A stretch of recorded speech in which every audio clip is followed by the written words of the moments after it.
a time period in which the federal government enters American agriculture as it never had before, and it's never left. One of the things that I think that is of consequence that comes out of the 1930s and the Dust Bowl is that the Soil Conservation Service, of all the alphabet agencies, I think without question has the best record and the best acceptance for having done something of consequence. That was Douglas Hurt, author and historian.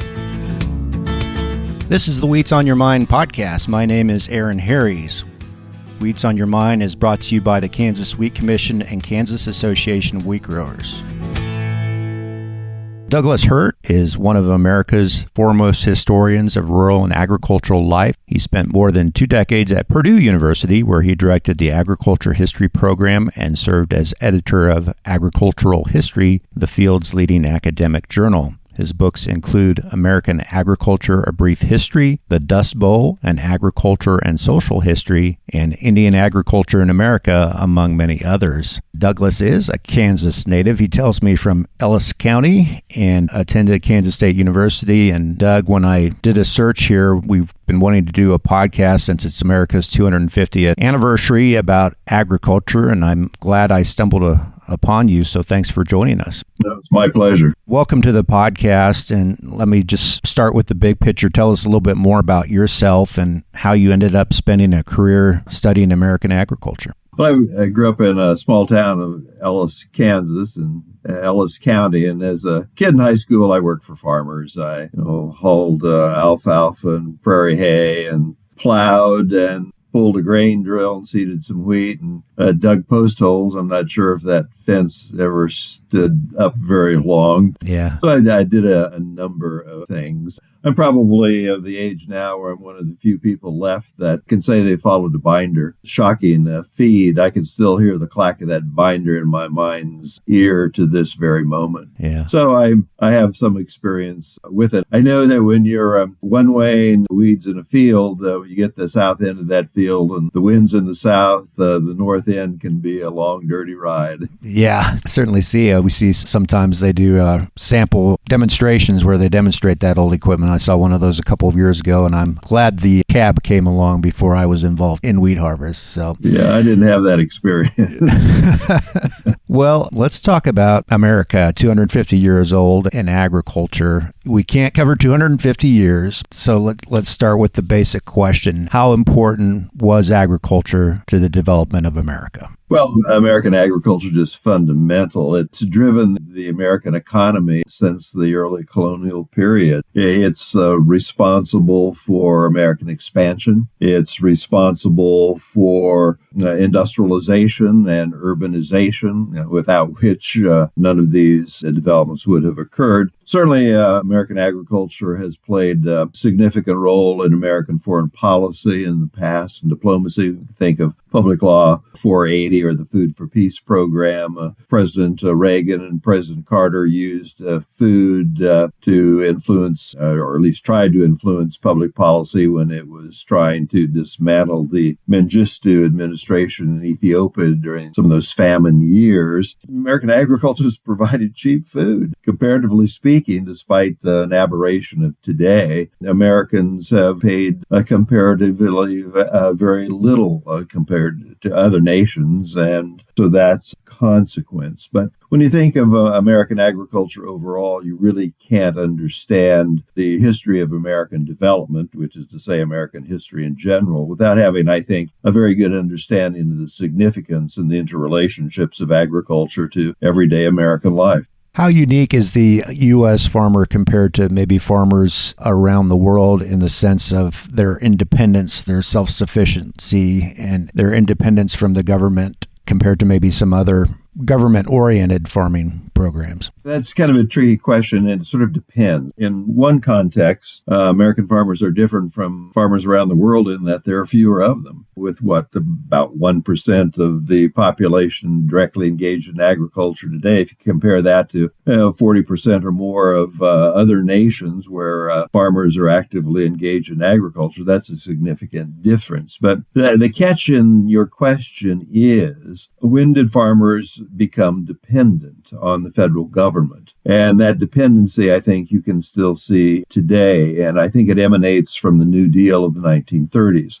Prior to the 30s, farmers were relatively independent, although in the late 19th and early 20th century, they certainly wanted governmental intervention to affect some market prices. That didn't exactly happen, but they discovered certainly by the late 19th century that they were not masters of their own destiny and that they really couldn't save themselves from the aberrations of economic changes. But it's not really until the 1930s with a host of New Deal programs that you find farmers becoming incredibly and inextricably, even despite what some people say about farm policy today, very tied to the federal government. So to waffle your answer, I would say it depends upon the time period that you're talking about. Certainly from the 17th century into the late 19th century, American farmers have been particularly independent, but increasingly dependent upon other factors partly of their own making. If you're going to have a commercial agriculture, you need transportation to market. And there have to be markets to begin with, and you have to be able to reach them. And wheat's a good example. Wheat is a cash crop, but it wasn't a cash crop until there were milling facilities that could be reached. And in Kansas, that meant by railroad. Farmers don't really feed wheat as livestock feed, but wheat hasn't been used at home for grinding purposes. I mean, you can grind corn and have a sort of a rough meal for cornbread, but wheat's a different crop that requires specialized technology. So it's not until a number of other things develop that wheat becomes a cash crop. And so, so many of these things are interlinked and inextricably connected that you talk about one thing and it certainly leads to another. Let's get more specific on wheat. How deep are the roots of wheat in American history? Does it go back to the colonies as a commercial crop? Predate that? It's a crop in the 17th century in the colonies. The problem is about 1660, black stem rust played a particular havoc in New England, and it really becomes a stifling matter that's not really overcome until much later. But it is a crop of consequence, certainly by the mid-18th century in the mid-Atlantic states. Maryland, for example, you find that here's a colony where tobacco prices were incredibly volatile, and farmers began raising more wheat to counter those cyclical fluctuations, and they found that they could often make more money marketing wheat to Philadelphia and some other places for international trade than they could make with tobacco. So you see some transition in the mid-18th century due to that. But into the 19th century, too, kind of depending upon location, more so as you get expansion into the Great Plains. But wheat has been an important cash crop if farmers had a market for it. Let's turn to the Homestead Act of 1862, kind of a defining moment in the farming frontier. From your view as a historian, did that succeed at what its goal was? Well, it succeeded for a while. The problem was that Congress approved the Homestead Act in 1862. And this is a time period in which westward migration, settlement, farm expansion was still in an area where annual precipitation was more than adequate to support diversified farming, particularly raising corn and maybe some wheat mixture. So 160 acres, take some acreage out for pasture, for livestock, for draft, or even a few beef sales. But the catch is that caught Congress on this was that American expansion was far more rapid than anybody ever imagined. So that in a little more than a decade later, from 1862, in Kansas, for example, Nebraska, and the Dakotas,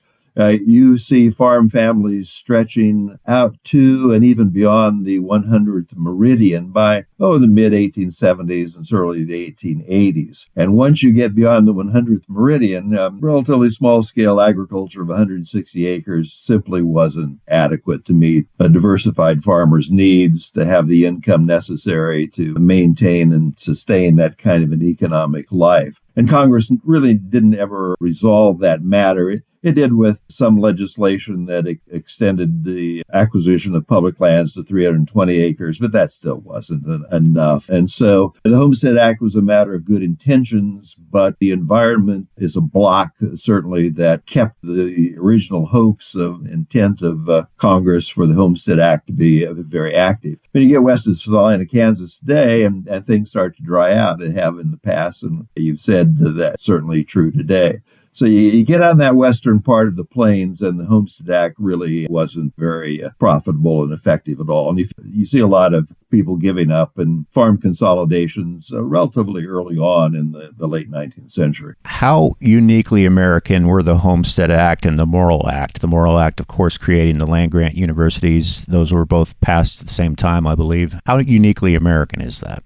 Well, it's American, but these were not easy pieces of legislation to pass because American farmers have always had very different views of their own positions. Whether you're a northern farmer or a southern farmer, often your issues and interests are very different, and they're competing and not necessarily reconcilable. Certainly, the Morrill Act, the creation of the agricultural experimentation system in '87 are I think uniquely American in that Americans have always valued education.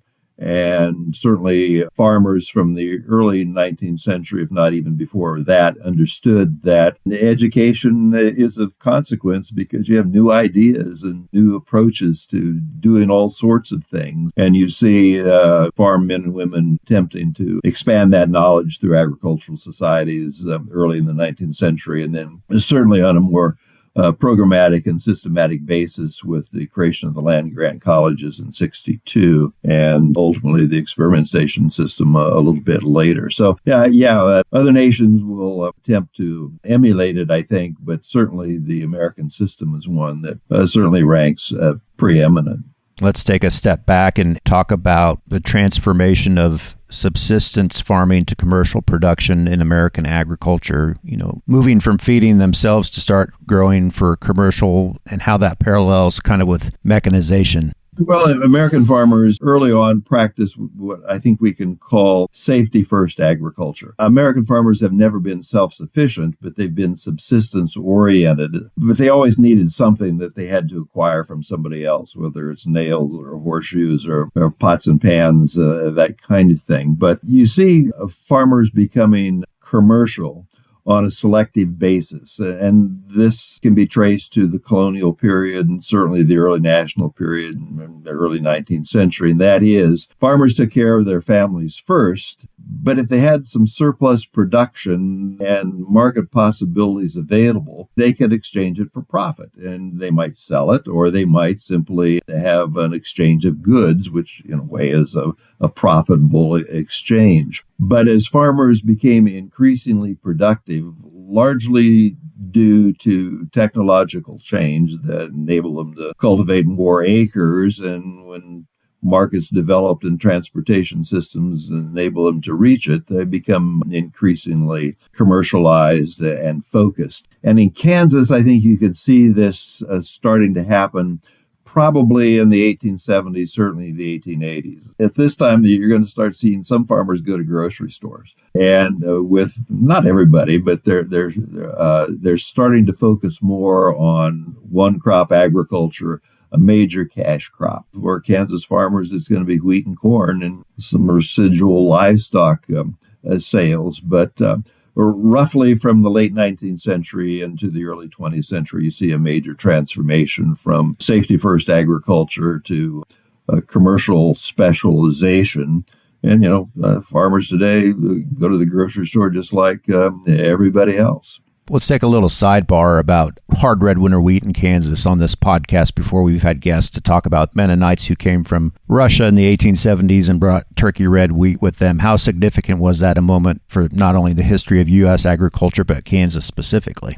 Well, it's of consequence, but it's going to take a little bit of time for this to be clearly apparent. So the Mennonites bring this turkey red wheat in roughly 1873. It's kind of hard to pin this down precisely, But it's during the drought years of the late 80s and early 90s that people say, there's something different about this. This is a wheat that seems to be pretty tolerant to drought.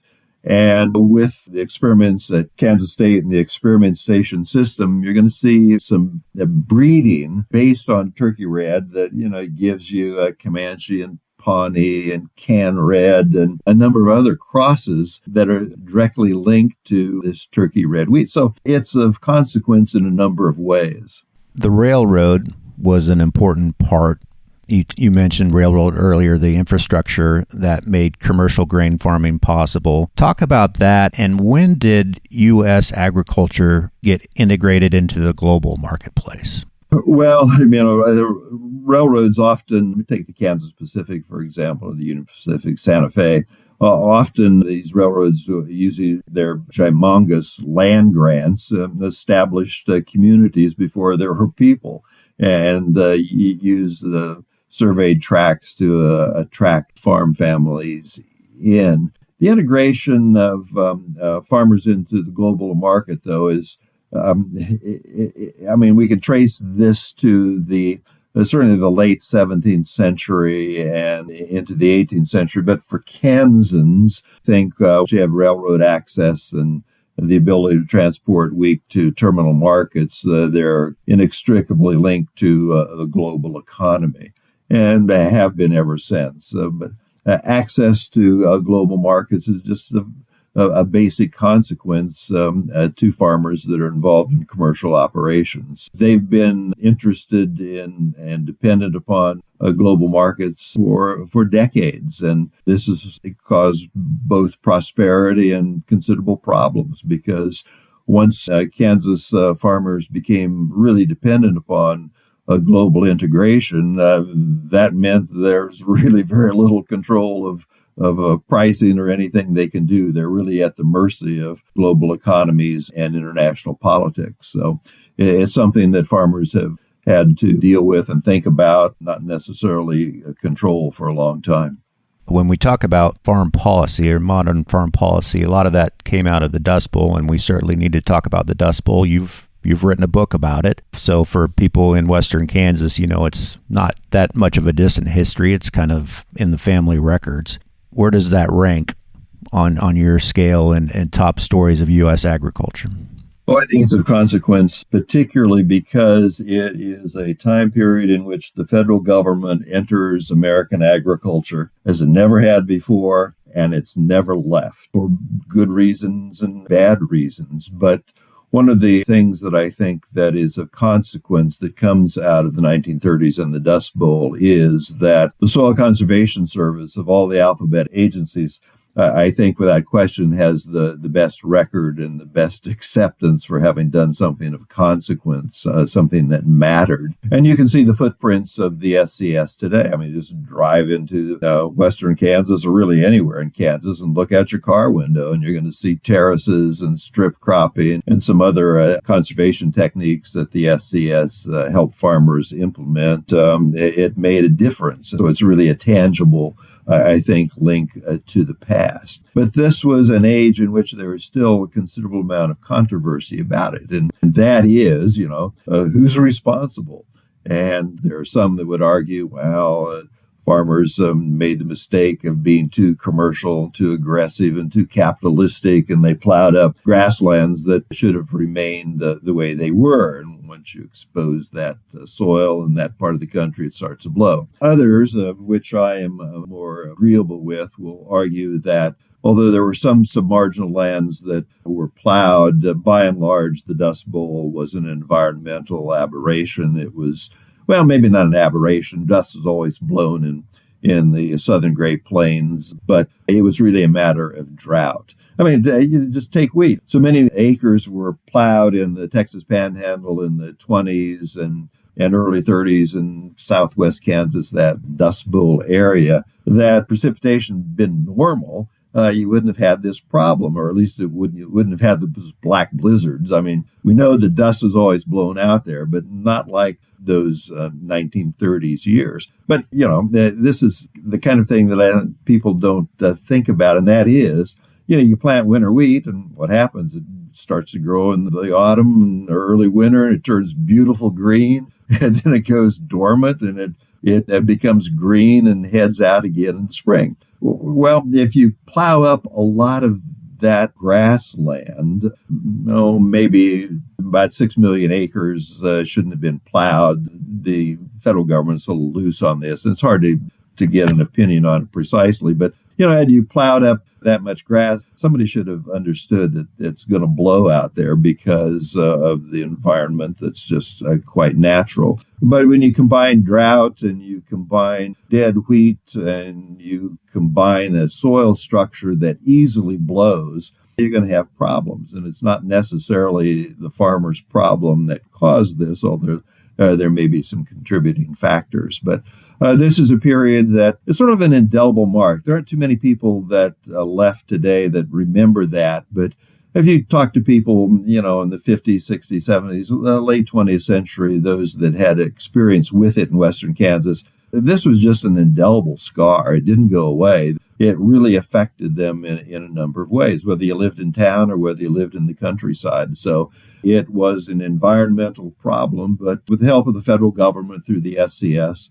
and with a return to normal precipitation, starting about 1938, the situation was brought under control. But it's certainly a mark in Kansas history and American agricultural history that's of considerable consequence. Well, let's jump forward a few decades. The 1970s were kind of a turning point with the Soviet grain deals and then high commodity prices and Earl Butz telling farmers to plant fence row to fence row, and that followed with the 80s farm crisis. So talk about the 70s and 80s. What happened? Farmers didn't do anything wrong. Earl Butz is telling people, as you say, plant fence row to fence row. Wheat prices are high. I remember in the 70s, I was going to go back and look it up, but I distinctly remember when the economy started to slide a little bit, farmers in Western Kansas said, gosh, if we could just have $5 wheat again, everything would be okay. But once again, here we see the problem that farmers are tied to a global market, and without some safety nets, they're really at pretty high risk. So you've got the Latin American and Asian economies tanking. You've got surplus production. You've got wheat on the market that can't really be sold for the prices that farmers want. And there's a general economic collapse. The problem is farmers in the 70s and early 80s, and things really started to turn bad, I think, about 85, certainly 86. And many of these farmers are young farmers, and they're following the advice of the USDA. Take out a loan, buy a new tractor, buy a new combine, buy more land if you've got access to it, rent more property, plant more wheat. And then when the economy tanks and interest rates skyrocket, they're fixed with very high interest rates and they're having problems meeting their bills. And a lot of farmers couldn't pay their mortgages or pay off the tractor or the combine or the land that they bought, and bankruptcies become quite common, and farmers that thought they had a good start on life took it on the chin, to be particularly blunt about it. Some of the farmers that weathered the 80s the best were older farmers that didn't have a lot of debt, had reserves, capital reserves that they could weather the crisis. But many of these younger farmers that got in and thought they were doing what they were supposed to do really paid a very high price for it. Certainly a tough time in U.S. history. I'd like to take a little detour here and talk about agriculture and war in the United States. Farmers obviously have played key roles, especially World War I, World War II. Maybe you can give us some insight, though. I'm curious about agriculture in the United States during the Civil War between the North and South. Wartime is generally good for farmers because prices invariably escalate very rapidly. I would say war is good for farmers, provided the enemy isn't marching through your farm and burning your barn and shooting your family and killing your livestock and seizing your grain. During the Civil War, this became a particular problem for Southerners. Northerners profited particularly during the Civil War, but they didn't so at first. Southerners believed that agriculture was a form of power similar to military power, and they intended to use that power to defeat the Union. They believed that Northerners depended upon Southern markets, and all they had to do was the Union blockade was really sort of a godsend that let Northerners not have Southern sugar and Southern cotton. And before long, factories would be closed and people would be demanding that the government do something to end the war and get the economy back going again. Northerners didn't really perceive agriculture as a power until probably about the end of 1861, although farm editors were saying all the time, look, this is going to be a time, we don't know how long it's going to last, but as long as it does, plant every acre that you can of corn and feed it to your hogs and your cattle, because the army buys everything. And it's going to pay a high price, and it doesn't really care what it pays. But there's going to be an incredible demand by the military, as well as the normal demand of the civilian population for all sorts of food commodities. At first, with the closure of the Mississippi River, you've got to have a considerable amount of adjustment of supply chain, of moving grain that's coming down from Minnesota normally to New Orleans and the Midwest to railroad cars and getting it to terminal markets elsewhere. So it's going to take a bit of time, but by December of 61, agricultural prices are starting to go up. And they go up and they remain high during the entire course of the Civil War. The war was good for farmers. They sold a lot of wheat, they sold a lot of grain. And an example of this is one of the Southerners believed, well, they sold a lot of wheat to Great Britain. And they thought, well, Great Britain can't have cotton. The factories are going to close. People are going to be in the streets demanding the British government intervene and keep those supply lines open. And if the British Navy intervened, the South was independent. So they just had to wait it out. The catch was the Lincoln administration was pretty smart on this. They simply covered the wheat sales that the South had made to Great Britain with the northern wheat. And so there wasn't any loss at all. And there was enough cotton supply in warehouses in Great Britain that the British could wait it out and see what was going to happen. But the British did not go hungry, and nobody went into the streets demanding that its government intercede. So agriculture is of consequence to Northern policy and reunification of the Union. So farmers became quite profitable because of it. What the war did was give a disposable income to farmers. Even though you have a lot of farmers that are going to be integrated into the army, not all of them are killed. They come back and they've got disposable income. And what did they do with that disposable income?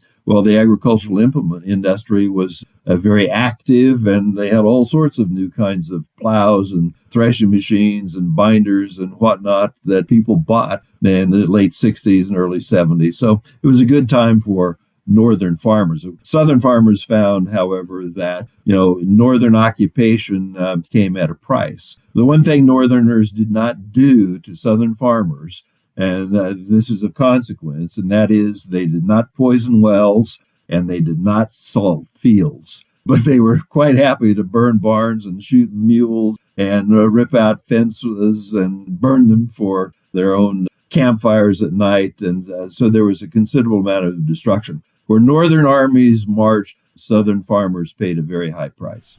Wow. We may have to do another episode entirely on the Civil War. But looking forward from the past, today agriculture is more global, it seems, than ever. And, we have trade disruptions and supply chain challenges and input cost volatility. You've studied American agriculture history for so long. What are some things that today's farmers and policymakers need to hear not to repeat the mistakes of the past? Well, I think one thing is that Congress has to realize that farmers need some financial support. The international market is so volatile that, agriculture affects everybody. It doesn't just affect farmers. And to have the productive supply and supply chain that we've enjoyed for such a long period of time, I think farmers need to have safety nets of various kinds to keep them profitable and viable and productive. And by this, I mean they need support for markets, and they need marketing assistance, and transportation infrastructure has to be maintained. It's not just a matter of price supports and deficiency payments, but there needs to be, I think, an institutional support in a number of ways that keep what few farmers we have left on the land active and productive. With just a comparatively handful of farmers, no matter what your opinion is about large-scale factory farms, these are still farmers and farm workers that feed the country and keep our economy going. So there has to be an active government, I think, of supporting farmers in a number of contexts. And we can see this for a long period of time, certainly beginning maybe with the Morrill Act in 1862, if not before. Well, 250 years by a lot of standards is still a pretty young country, and you've studied agriculture that's gone back since the beginning of the country. Looking in a crystal ball, what do you think agriculture looks like? Is there still room for it in a country like the United States 100 years from now? Well, maybe you should ask a political scientist or a social scientist that. Historians don't like to look into the future. We can maybe say certain things are of consequence as of this moment, and the future is somebody else's responsibility. I don't know. Thing is that probably in 100 years, there are still going to be fewer farmers than there are today. And it's going to be attributable to a great degree, I think, as it has been for the past 50 years, if not more, to the developments in science and technology and biotechnology and even veterinary medicine, in terms of livestock diseases. We see some problems re-emerging today. So there's a lot to be done, to be sure. But I think given the nature of what we've seen in the past, even though we're down to about 1% of the population, American farmers have been so productive, largely due to their willingness to adopt new forms of science and technology and to improve their management practices, not just because they're smart people, but because they've used the systems approach of computer programs and whatnot to help them make the best decisions. So I don't know. I think this nation will still be very productive. My guess is, though, given what we've seen in the past, there's still going to be some shakeout and fallout and in terms of the number of farmers. That doesn't mean that many people aren't going to be involved in agriculture in some way. Look at K-State. I mean, they've got a number of farm programs. You can study grain milling and turf science and livestock management. I mean, there are a number of ways people can be involved in agriculture, but they may not be involved on the farm specifically. And I think that'll be true in the future. Certainly so. A lot of good jobs out there in agriculture still today. Well, Douglas, this has been a fascinating discussion. I appreciate you giving us some time. Can folks still find your books out there if they're interested in reading that? Yes, they can. I guess the easiest way, and say this, I'm not patting myself on the back. I don't make any money from this. But if you go to Amazon, you can find just about every one there, sold either new or used, or else just go directly to the publisher. But if you go on to just Google me, R. Douglas Hurt online, and it'll give you a list of my books. And if you're interested, most of them are still in print, and I'd be happy if they were proved useful and informative to people. So that's why I do it and enjoy it. Well, I'm glad you have done it. I'll throw out a couple of those titles: American Agriculture, A Brief History, and then The Dust Bowl, an agricultural and social history. Actually, if I might add just, and this is patting myself on the back, I guess, in August, the University of Georgia Press will publish my book, The Country People, An Agricultural History of the American Revolution. Nice. And also in August, Rutledge will publish my book, Famine in World History. So these are two new books that people might be interested in. I will certainly look for those. Revolutionary War, that's going to be interesting. How long did that project take? Off and on, probably about 5 years. Wow. Dedication. So, Doug, thank you so much for joining us on the podcast. I think it's very timely, and it was great visiting with you. Well, thank you so much. It was my pleasure. That was Douglas Hurt, author and historian. Thank you for listening to the podcast. Please share with your friends. If you want to hear previous episodes, go to wheatsonyourmind.com. Thanks for listening.